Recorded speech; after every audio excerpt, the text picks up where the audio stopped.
162 কুল ইন্নাস সালাতি ওয়া নুসুকি ওয়া মাহইয়ায়া ওয়া মামাতি লিল্লাহি রাব্বিল আলামিন। কুল বলুন, ইন্না নিশ্চয় আমার সালাত, আমার কুরবানি, আমার বেঁচে থাকা, আমার মরে যাওয়া লিল্লাহি রাব্বিল আলামিন, শুধু একমাত্র আল্লাহর জন্য। ভাই এখানে কয়টা কথা বলছি? আপনার সালাত, আপনার কুরবানি, আপনার বেঁচে থাকা, আপনার মরে যাওয়া, কয়টা কথা ভাই? 4টা কথা। আপনি যে বাচ্চা থাকবেন আল্লাহকে খুশি করার জন্য বাচ্চা থাকবেন, আপনি যে মরবেন আল্লাহকে খুশি করার জন্য মরবেন, আপনি যে সালাত আদায় করবেন কাকে খুশি করার জন্য? কুরবানি সব আল্লাহকে। এখন আল্লাহকে খুশি করার জন্য যদি সালাত আদায় করেন, তাহলে আল্লাহর সালাতের নিয়ম আপনি শোনার পরে বোঝার পরে যদি মানেন, তাহলে বোঝা গেল আপনার সালাতটা আল্লাহর জন্য। আর নাইতে আপনার সালাতটা আল্লাহর জন্য না, আপনার নিজের জন্য, প্রতিবেশী খুশি করার জন্য, মানুষকে খুশি করার জন্য। যদি আয়াতের সাথে মিলে তাহলে আপনার সালাত আল্লাহর জন্য, যদি আয়াতের সাথে না মিলে তাহলে আপনার সালাত আল্লাহর জন্য না। সহজ কথা, একদম সহজ কথা, বুঝার চেষ্টা করবেন। আর হাদিসটা হইল আবু দাউদ 4681 নম্বর হাদিস। তারা নিজেরা বাই করে দেখবেন। আবু দাউদ 4681 নম্বর হাদিস। মান আহাব্বা লিল্লাহ, তুমি তোমার জীবনের প্রতিটা কাজ করবা আল্লাহকে খুশি করার জন্য। এখানে কইছে 4টা কথা। তুমি বন্ধুত্ব করো, আত্মীয়তা করো। আমরা আত্মীয়তা করি না, বন্ধুত্ব করি না। এই বন্ধুত্ব আপনার খুশির জন্য করা যাবে না। এই বন্ধুত্ব নিজের খুশির জন্য করা যাবে না, আল্লাহকে খুশি করার জন্য করবেন। শত্রুতা, আমরা শত্রুতা করি না কেউ কারোর সাথে, এই শত্রুতাও নিজের জন্য করা যাবে না, আল্লাহকে খুশি করার জন্য শত্রুতা করবেন। তাহলে বন্ধুত্ব আল্লাহকে খুশি করার জন্য, শত্রুতাও আল্লাহকে খুশি করার জন্য। ভাই আমরা কি দান করি না? দান কেউ আল্লাহকে খুশি করার জন্য করে, কেউ আবার শয়তানকে খুশি করার জন্য করে। এখন যদি আপনার দানটা আল্লাহকে খুশি করার জন্য হয়, তাহলে আপনি ইহকাল পরকাল দুটোটাই পাইবেন। আর যদি কেউ শয়তানকে খুশি করার জন্য দান করে, সে দুনিয়াতে কিঞ্চিত পাইবে, আখিরাতে মোটেই পাবে না। অনেক মানুষ শয়তানকে খুশি করার জন্য দান করে, তাদের জন্যও দুনিয়াতে কিছু স্বাভাবিক আল্লাহ তাআলা তাদেরকেও দিবেন। দান মিস নাই, দান করে। তাই হাদিসের দ্বারা 4টা কথা বুঝাইলেন, কোরআনের আয়াতের দ্বারাও 4টা কথা বুঝাইলেন। এই কথাটি আপনাদেরকে একটু সাহাবীদের উদাহরণ দিয়া বুঝাবো। সাহাবীরা কিভাবে আত্মীয়তা করতেন, সাহাবীরা কিভাবে একে অপরকে মারতেন, আপনি কিভাবে মারেন। সাহাবীদের সাথে যদি মিলাইতে পারেন তাহলে হাদিসের সাথে মিলব। আর সাহাবী আজমাইনের সাথে যদি না মিলে তাহলে হাদিসের সাথে মিলতো না, তাহলে আপনার জীবনটা বিফলে গেল। তাহলে এখন আমরা প্রথম কোরআনের আয়াতের কথাটা শুনি। কোন সূরার আয়াত বলছি ভাই? সূরা আনআম আয়াত নাম্বার 162। যদি এটা আপনি না নিতে পারেন তাহলে তো বাড়িতে দেখতে পারবেন না, আমার কথা মানবেন না, কোরআনের সাথে মিলাইবেন তারপরে মানবেন। আমি ভুলও করতে পারি, কি ইমাম নামাজ পড়লে ভুল করে না? ভুল কি আপনারা মানেন? পাশে লুকমা দেন না? তা আমি যদি ভুল করি এটা মানা যাবে না। কি করবেন? নিজ চোখে দেখবেন যে কোরআনের আয়াতে কি কইল, 4টা কথা আছে কি না নাই। এই জন্য আয়াতের নাম্বার বললাম। সূরা আনআম আয়াত নাম্বার 162। কুল বলুন, ইন্না নিশ্চয় আমার সালাত, আমার কুরবানি, আমার বেঁচে থাকা, আমার মরে যাওয়া লিল্লাহি রাব্বিল আলামিন। আবু জাহেলও কুরবানি করছে, আপনিও কুরবানি করেন। আবু জাহেলের কুরবানির সাথে যদি আপনার কুরবানি মিলে তাহলে আল্লাহকে খুশি করার জন্য হয় না। একটু একটু করে বলবো, যত 4টা কথা। আবু জাহেল কুরবানি করার পর কাবা ঘরের ওয়ালের ভিতরে রক্ত নিয়ে লাগায়া দিত। আল্লাহ রব্বুল আলামিন কোরআনে সূরা আয়াত নাজিল করলেন, সূরার নাম সূরা হজ, আয়াত নাম্বার 37। লাইয়ানালাল্লাহা লুহুমুহা ওয়ালা দিমাউহা ওয়ালাকিন ইয়ানালুহুত তাকওয়া মিনকুম। আমি কুরবানির রক্ত গুস্ত হাড্ডি কিছুই নেই না, আমি তাকওয়া ভয়ভীতি অন্তর দেখি। আপনি কত বিশাল সুন্দর হাড় কুরবানি দিয়েছেন, এইটা আল্লাহ দেখেন না। আল্লাহ দেখেন কি অন্তর, ভয়। আপনি কি বকরিটা আল্লাহর জন্যই দিলেন? মাইসে কি বলবো, ধনী মানুষ কৃপণ, কুরবানিও দেয় না। জামাই জোড়া আইলে কি খাওয়ান দেওয়ার লাগবই, গুস্ত কিনা লাগবই, একটা কুরবানি দেয় হালে। এরকম নিয়ত হতে পারে কি পারে না? নিয়তগুলো আপনারা বুঝাইতেছি। বুখারীর 1 নম্বর হাদিস, ইন্নামা আলা আমালু বিন্নিয়াত। ওই আবু জাহেলের কুরবানির মতো যদি আপনার কুরবানি হয় তাহলে বাতিল। তাহলে আপনার কুরবানি কিভাবে কি দিবেন? একমাত্র আপনার পরিবারের পক্ষ থেকে আল্লাহকে খুশি করার জন্য কুরবানি দিবেন। চাই আমার পরিবারে গরু গোশত খাক, চাই খাসি খাক, চাই না খাক, আমি সাধ্য অনুযায়ী কুরবানি করলাম। আমার জামাই জোড়া চাই খাসি খাক, চাই না খাক, আমি খাসি কুরবানি দিলাম।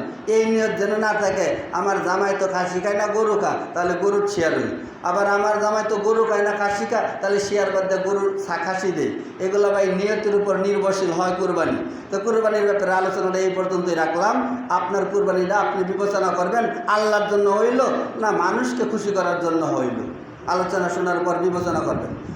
এখন আসেন আপনার সলাদটা। আপনাদের ইমাম সাহেব একটা টাকার ব্যাগ হারাইছে। কি হারাইছে? একটা টাকার ব্যাগ হারাইছে। ব্যাগ হারানোর পর মাইকিং করছে, আমার ব্যাগে এতগুলা টাকা হারাইছে। কিছু ভাই রাস্তাতে চলাফেরা করার পর টাকা পাইছে। পাওয়ার পর ইমাম সাহেবের ব্যাগের ভিতরে টাকা আছে 35,000। অন্য মানুষেও টাকা হারায়, অনেক মানুষে পায়, কেউ টাকা খুঁজা খুঁজা দেওয়া দেয়। এখন আপনাদের ইমাম সাহেব 35,000 টাকা হারানোর পর মাইকিং করার পর এক লোক টাকার ব্যাগ নিয়ে উপস্থিত হয়েছে। হওয়ার পর জিজ্ঞাসা করছে যে আপনার কতগুলো টাকা ইমাম সাহেব? ইমাম সাহেব বলছে 35,000 টাকা। এখন ব্যাগ খুললে দেখে 2-3 হাজার টাকা হয়তো বেশি নাইতে কম। আপনারা বলেন তো দেখি এই টাকাটা কি ইমাম সাহেবের? চাই বেশি হোক চাই কম হোক, যদি ঠিক 35,000 হয় তাহলে কার? ইমাম সাহেবের। যদি কম হোক তাও না, বেশি হলেও না, বেশি হলে আরেকজনের। এইবার আপনারে সহজে বুঝাইছি যে আল্লাহ রাব্বুল আলামিন বান্দার উপর সালাত ফরজ করলেন 5 ওয়াক্ত। কয় ওয়াক্ত? আবু দাউদ 430 নম্বর হাদিস। আল্লাহ রাসূল বলেন, এই হাদিসের দ্বারা আল্লাহ রাসূল বুঝাইছেন যে রাসূলের উম্মতের উপর 5 ওয়াক্ত সালাত ফরজ করা হয়েছে। আবু দাউদের 430 নম্বর হাদিস। ক্বাল আল্লাহু তাআলা ইন্নী ফারাদতু আলা উম্মতি 5 সালাওয়াত ওয়াহিদতু ইনদি আহাদা আন্নাহু মান জাআ ইউহাফিজু আলাইহিন্না লিওয়াক্তিহিন্না আদখালতুহুল জান্নাহ ওয়া মান লাম ইউহাফিজু আলাইহিন্না ফালা আহাদা লাহু ইনদি। 5 ওয়াক্ত সালাত দৈনিক দিন যদি থাকে, 7 দিনে ভাই কয় ওয়াক্ত? 35 ওয়াক্ত। যদি আপনি 35 ওয়াক্ত পড়েন তাহলে কার? আল্লাহর জন্য। টাকা মানি ব্যাগে বেশি থাকলেও ইমামের না, কম থাকলেও না। আপনার সালাদ যদি 35-এর একটা কম হয় তাও আল্লাহর জন্য না, একটা বেশি হলেও তাও কার জন্য না? আল্লাহর জন্য না। আপনি একটু ঢুকায়েন, কথাটা মিলাই দেখেন আপনার জন্য আল্লাহর সালাদটা হয় কি না। আল্লাহ চাইলেন দৈনিক দিন 5 ওয়াক্ত, আপনি দিলেন 7 দিনে 1 ওয়াক্ত, 34 ওয়াক্তই নাই।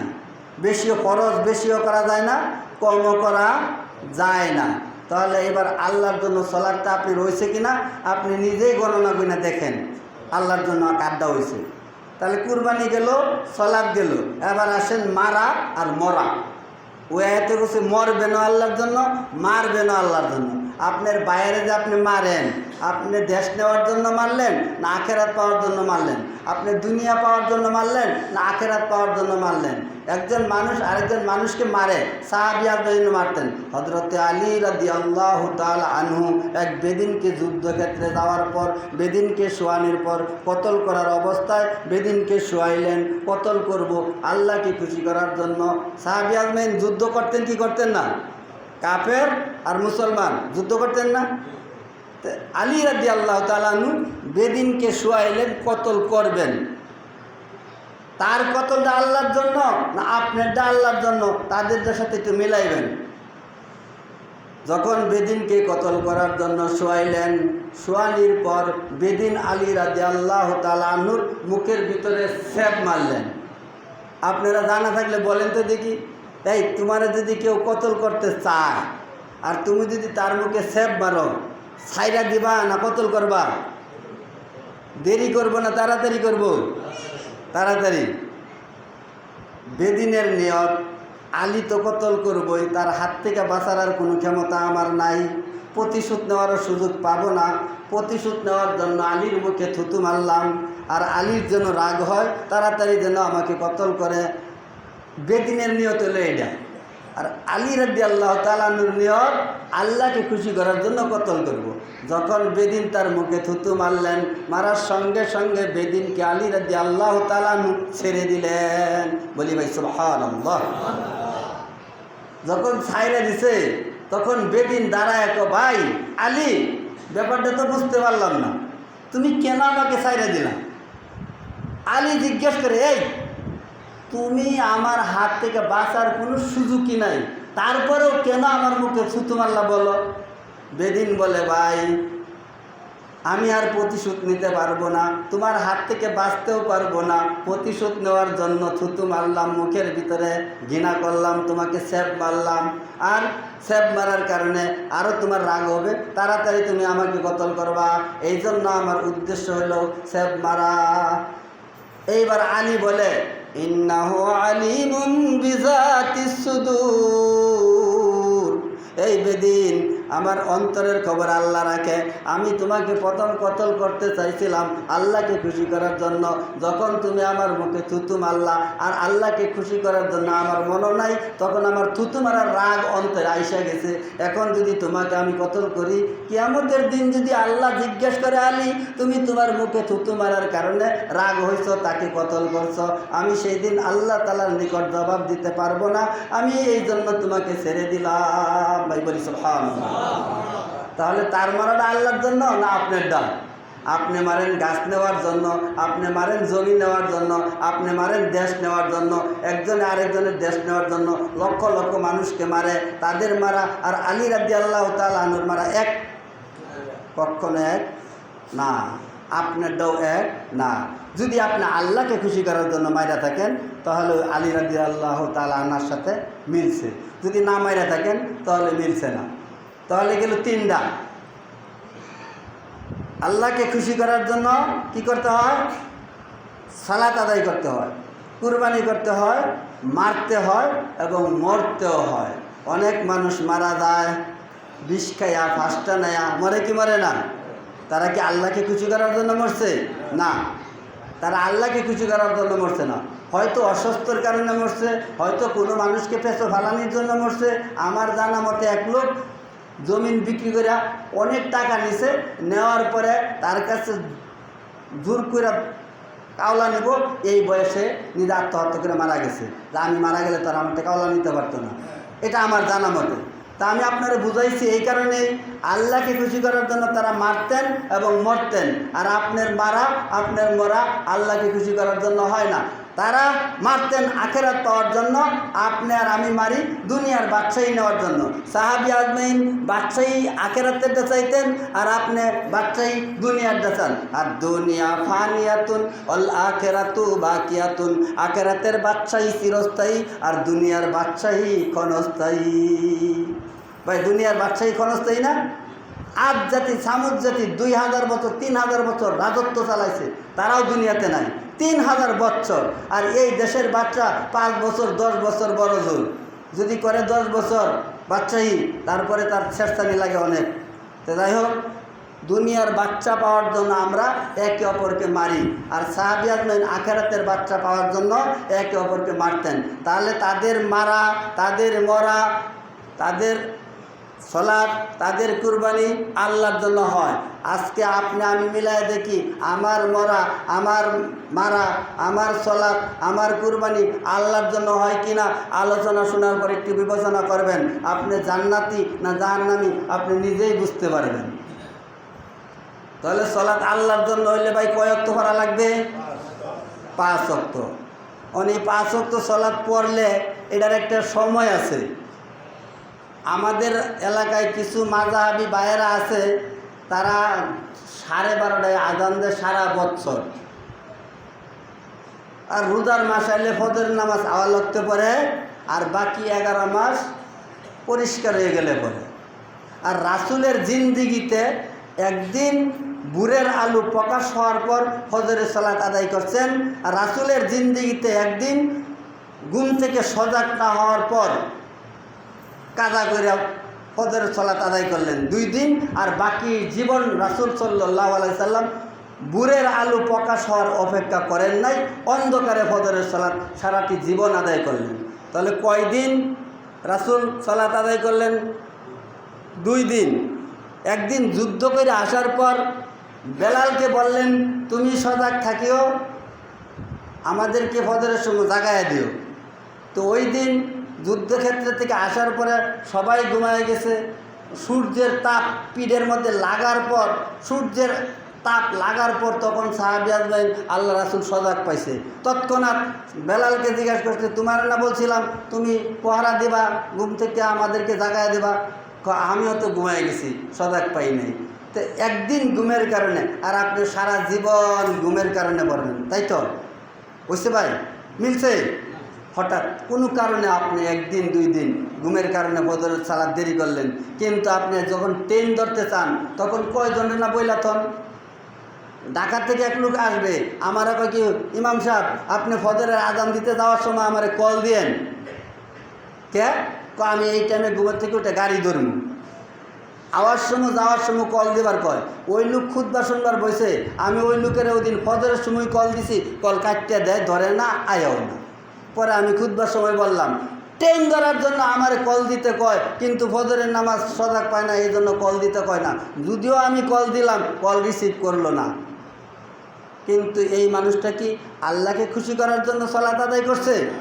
এই কথা শোনার পর, উচিত কথায় বন্ধু বাজার, কথাবার্তা বিড়াল বাজার, এই কথা শোনার পর ওই ব্যক্তি আমার সাথে কথা কয় না।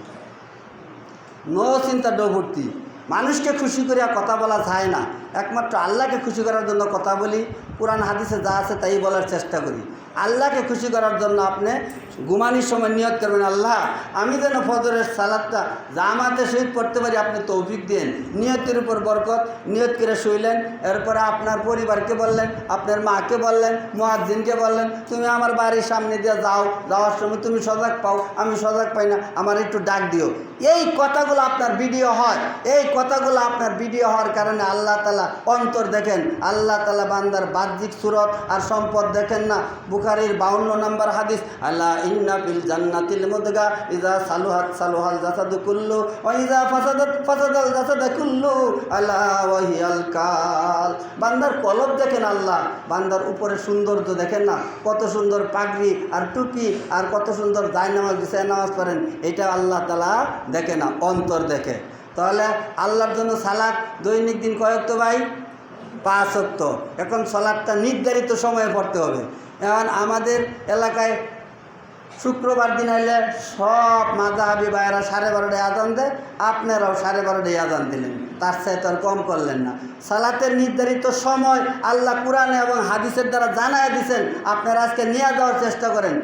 সূরা নিসা 103 নম্বর আয়াত, সূরা নিসা 103 নম্বর আয়াত, ইন্না সলাতা কানাত আলাল মুমিনিনা কিতাবাম মাওকুতা।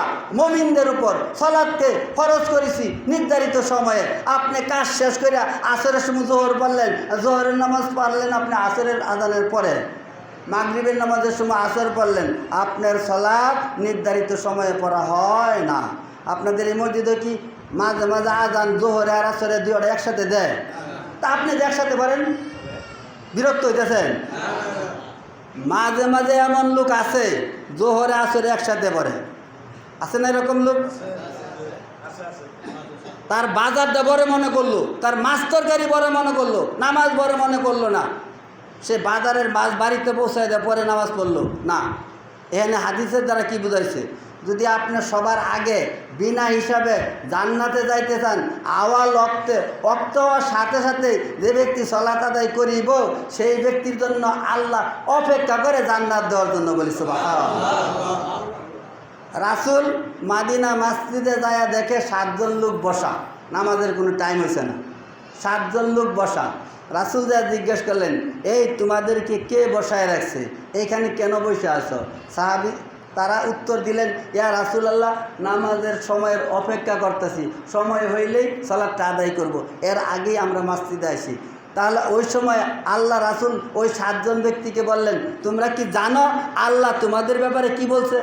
তারা বলেন, ইয়া রাসূলুল্লাহ, আমরা তো জানি না।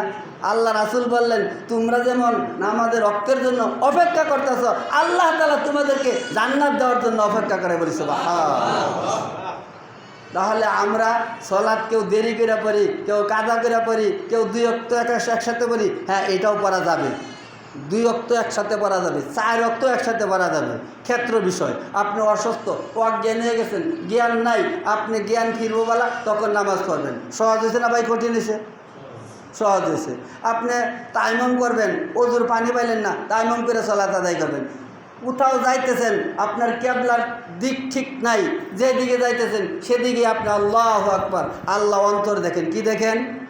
অন্তর দেখেন। আপনি হেলিকপ্টারে চড়ছেন, হেলিকপ্টার কোন দিকে যাইতেছে আপনার কিবলা জানা নাই, কাউকে জিজ্ঞেস করবেন, জিজ্ঞেস করার পর যদি বইলা দিতে পারে তা আপনি ওদিকে বললেন, না পারলে তাও নাই, আপনি যেদিকে আছেন সেদিকেই পড়া শুরু করবেন। আল্লাহ অন্তর দেখেন। আল্লাহর ভয়ে যদি আপনি ওয়াক্ত হওয়ার সাথে সাথে সালাত আদায় করেন, আল্লাহ তাআলা আপনাকে জান্নাত দিবেন বলে ওয়াদা করছেন। আবু দাউদ 430 নম্বর হাদিস। আবার আবু দাউদ 431 নম্বর হাদিসে আছে, ইয়া আবাজার কাইফা আনতা ইযা কানাত আলাইকা উমারাউ ইউমিতুনা সালাহ আও ক্বালা ইউআখিরুনা সালাহ কুলতু ইয়া রাসূলুল্লাহ ফামা তা'মুরুনি ক্বালা সাল্লাস সালাতা লিওয়াক্তিহা ফাইন আদরাকতাহা মাআহুম ফাসাল্লাহা ফাইন্নাহা লাকা নাফিলা। একজন সাহাবীর নাম ছিলেন আবু যর। রাসূলের হাদিসের দ্বারা বুঝাইলেন, আবু যরকে ডাক দিলেন, ইয়া আবাজার কাইফা আনতা, এই আবু যর, তোমার শাসকগণ মসজিদে যদি সালাত বিলম্ব করিয়া দেরি করিয়া আদায় করে, সেটা হইল মৃত্যু সালাত, সেই সালাত পড়লে তুমি কি করবা? তখন আবু যর বললেন, ইয়া রাসূলুল্লাহ, আপনি বলুন কি করব? তখন রাসূল বললেন, তোমার শাসকগণ সলাতের টাইম হচ্ছে 12টায়, পড়ছে 1:30টায়, কব্বর গ্যারান্টি টাইম করে নিছে, সারা বছরই 1:30টায় পড়ে। মাগরিবের নামাজ টাইম করে নিতে পারে না, সূর্য যখন ডুবে তখনই পড়ে। ফজর নামাজ টাইম করতে পারে না, রোজার মাস ঠিক টাইমে পড়ে, রোজা গেলে আবার সাফ হয়ে গেলে পড়ে। এরকম নাই? আমার পাশের এক মসজিদের হাদিস সাহেব করে নিয়ে বক্তব্য দিছিলাম যে আপনাদের এই এলাকার মানুষ কি শাওয়ালের 6 রোজা করা বাদ দিছে? কয় না। তো রমজানের ফরজ 30 রোজার সময় ঠিক টাইমে সেহরির সময় আজান দিলেন, ঠিক টাইমে ফজর নামাজ পড়লেন, এখন তো মনে হয় শাওয়ালের রোজা আপনারা একটাও করেন না এই এলাকার। এখন তো সেহরির শেষ সময় যাইতে যাইতে একবারে সাফ হয়ে গেলে আপনারা আজান দিয়ে ফজর নামাজ পড়েন, তাহলে শাওয়ালের রোজা আপনারা বাদ দিছুন? কয় না। তাহলে আপনারা ঠিক টাইমে নামাজ 1 মাস পড়েন, বাকি 11 মাস পড়েন না। এই হাদিসের দ্বারা বুঝাইছে যে ব্যক্তি আওয়াল ওয়াক্তে নামাজ পড়বে সেই ব্যক্তির জন্য আল্লাহ ওয়াদা করলেন জান্নাত দিবেন। যে ব্যক্তি আওয়াল ওয়াক্তে নামাজ পড়বে না তার জন্য আল্লাহর ওয়াদা নাই। তাহলে আমি আমাদের মসজিদে 12:10 আজান দিই প্রতিদিন। দিন খাড়া হইলে 12:10 মাঝে মাঝে 12টায় আজান দিই। দিন সামনে কিছু পরবর্তীতে খাড়া হয় তখন 12টায় আজান দিই, 12:30টায় নামাজ পড়ি। এখন বর্তমানে প্রতিদিন 12:10 আজান দিতেছি। তা আপনারা এই যে আজকে 12:30 নামাজ পড়লেন, হাদিসের দ্বারা যদি থাকে আর কোরআনের আয়াতের দ্বারা যদি থাকে, আল্লাহকে যদি খুশি করতে চান তাহলে নামাজের সময় আজ্ঞানির দরকার কি দরকার না ভাই বলেন তো দেখি? যদি দেলে সাক্ষী দেয়, যদি হাদিসে থাকে, কোরআনের আয়াতে থাকে। আবারও 2টা হাদিস শোনাইলাম। একটা হাদিস আবু দাউদের 430 আর কোরআনের একটা আয়াত সূরা নিসা 103 নম্বর আয়াত। এই 2টা আপনি মিলাই দেখবেন আর সাহাবীরা ঘটনাটা আপনারা শুনবেন। শোনার পরে আপনার গেলে যদি সাক্ষী দেয় যে না আমরা আগামী শুক্রবারতে 12:15 আজান দেওয়া শুরু করব, যদি এই নিয়ত করেন, এই চেষ্টা করেন, তাহলে সম্ভব না অসম্ভব? পারবেন? আগামী শুক্রবারে ইমাম সাহেবরে নিয়ে পরামর্শ করে, আবার ইমাম সাহেবের পরামর্শ ছাড়া করবেন না, একটু বিভাগটা খাটান। একটু বিভাগটা খাটাইলে হয়ে যাবে ইনশাল্লাহ। ওই গেন্দাটা একটু পার করে দিন, কাউরে দিয়ে পাঠাই দিন। ওই গেন্দাটা নিয়ে যান গা, এই যে আসছে ওই গেন্দাটা নিয়ে যান গা, বাড়িতে দিয়ে আসেন গা, যান।